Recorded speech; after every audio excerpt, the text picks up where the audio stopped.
이건 정말 거시적인 방향이잖아요. 미국 이란 사태라는 건. 그렇기 때문에 그런 거에 대해서 어떻게 생각을 해야 되는지를 한번 연습해보는 좋은 계기가 됐으면 좋겠습니다.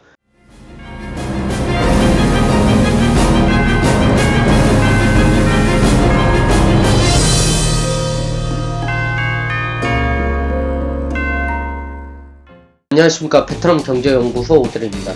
최근에 이 미국과 이란의 갈등 사태가 있었죠. 그러면서 금융시장 전체가 출렁였는데요. 장기화는 되지 않을 거라고 생각하고 있습니다. 정치적인 방향과 연관이 돼 있기 때문에 그런 분들의 평가를 보시면 장기화가 되지 않을 거라 생각하시는 분들이 저랑 이제 비슷한 의견을 가지고 있어요. 그거를 참고하시는 게 좋을 것 같고, 경제에 대한 지표를 매일마다 살피는 지표들이 있습니다. 그 중에 하나를 소개를 드리고요. 제가 생각할 때 국제 정세가 불안한 사태가 있으면 달러, 유가가 급등을 하고 증시는 폭락을 하게 돼 있잖아요. 이거는 안전자산적인 영향이 많기 때문에, 그리고 증시는 공격적인 투자적인 성격이 많기 때문에 폭락을 하는 거죠. 이번에도 정확하게 맞아 들어갔고요. 이제 이런 사태가 있기 전에 매일 살피는 지표를 좀 알려드리고, 대책 투자화가 됐다, 변화가 된 것 같다 라고 하는 두 가지 지표를 제가 추가로 소개드리겠습니다. 매일마다 흥구석유에 대해서 봐요. 제가 이 흥구석유가 1월 2일날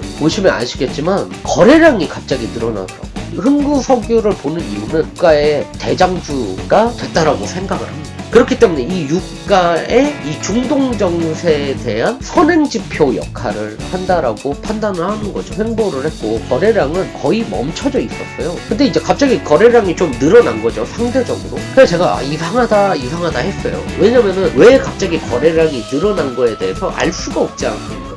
그래서 제가 그 당시에 유가와 관련된 제품을 사드리자, 조짐이 이상하다 했는데 못 샀어요. 뭐 아무렇지도 않은 평화로운데 왜 사냐. 그리고 제가 달러는 많이 쓰기 때문에 달러를 일부 월요일 아침이 되자마자 매수를 해놨어요. 이제 그렇게 됐는데 역시나 이런 사태가 터진 거죠.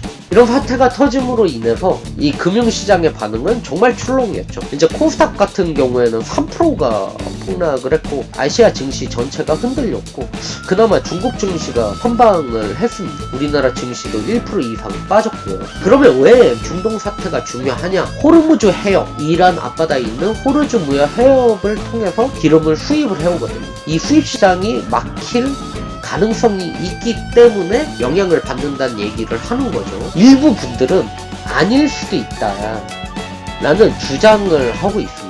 아닐 수도 있다. 그리고 유가의 상승은 건설주에 좋은 영향이 될 수도 있다라고 주장하시는 분들도 있지만, 저의 생각은 좀 달라요. 건설주는 일부 영향을 받을 수 있죠. 중동이 기름값을 통해서 자본이 많아진다면 당연히 건설에 대한 발주량이 늘어나기 때문인데, 유가 전체가 오른다라는 거는 결국 건설에 대한 원료, 원재료 값도 상승을 한다라는 얘기이기도 하고, 우리나라 경제 전반에 영향을 주기 때문에 굉장히 악효과가 되는 거죠. 큰 영향을 받지 않는다라고 말씀하시는 이유 중 하나는 두 가지인데, 우선 첫 번째로 이 자원 외교가 최근에 성과가 나오게 됐습니다. 자원이라는 건 장기적인 관점을 통해서 투자를 해야 되는 거거든요. 당장 수입이 날 수가 없으니까 UAE에서 지금 7조 원대 원전이 이제 발견이 됐거든요. 그렇기 때문에 이란 원유 수입길이 막혀도 이제 우리의 원전을 통해서 충분히 수입할 수 있다라고 하지만, 저는 이거는 미비하다라고 생각을 합니다. SK가 베트남 앞바다에서 원전 개발에 성공을 했죠. 그거 역시도 아직은 이 개발 단계, 발견을 하고 개발 단계이기 때문에 큰 효과는 아직은 없다. 결론적으로 말씀을 드려서 호르무즈 해협에 대한 국제 유가의 영향은 상당히 클 거다. 하지만 장기화 되지는 않을 거다. 역시 지표적으로 달러 환율도 그 당시에 급등을 했고요. 보시면 유가에 대한 반응을 하는 대장주인 흥구석유 같은 경우에도 상승을 했죠. 국제 유가도 70달러까지 육박을 했습니다. 이 사태가 아니어도 유가는 세일가스의 영향으로 인해 하락을 하다 지금 반등을 하고 계속 올라가고 있어요. 왜냐면 글로벌 통화량이 나쁘지 않습니다. 왜 신문에서는 자꾸 나쁘다고 하는데, 작년도 그렇고 올해도 그렇고 글로벌 통화량이 나쁘지 않습니다. 미국 금리를 보고 있거든요. 금리가 어떻게 돼주냐에 따라서 달라질 수 있겠죠. 금시세 역시도 6년 만에 최고치로 온스당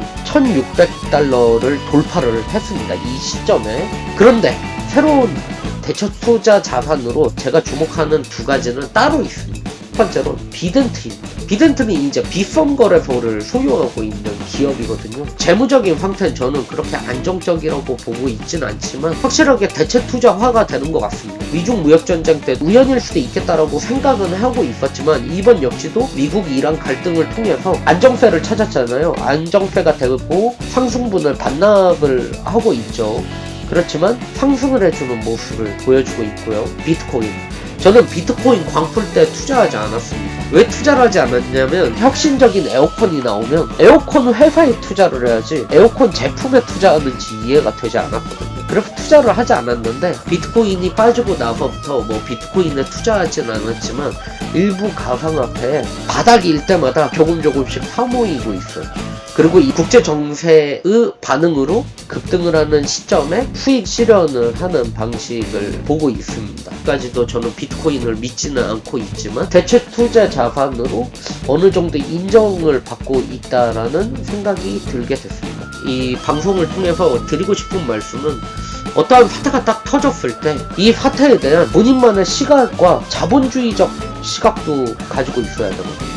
어떠한 상황에 대해서 어떤 영향이 될까 계속 생각해보는 연습을 해야 묻지마 투자를 하지 않게 되는 것입니다. 투자라는 관점을 제가 어떤 방식으로 분석을 하고 예측을 하는지 공유하고 싶어서 이런 방송을 하는 거거든요. 감사합니다.